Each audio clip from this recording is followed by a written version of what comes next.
Hallo liebe Studenten, hello dear students. Ich heiße Sudhanshu Kapil. My name is Sudhanshu Kapil. Und ich bin ein Deutschlehrer and I am a German teacher. Heute wir werden die Personalpronomen und Verb Sein lernen. Today we will learn the personal pronoun and verb to be. Lasst uns beginnen. Let us start. Verb Sein, verb to be. I am is called ich bin.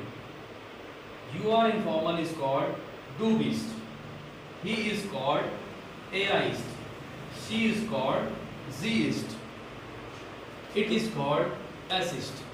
Wir is called wir sind. You all are informal is called ihr seid. You are formal and you all are formal is called sie sind. And they are is called sie sind. Once again. Einmal.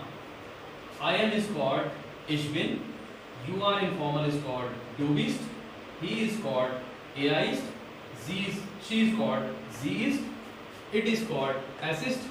We are called wir sind. You all are informal is called ihr seid. You are formal and you all are formal is called sie sind. And they are is called sie sind. Guten Tag.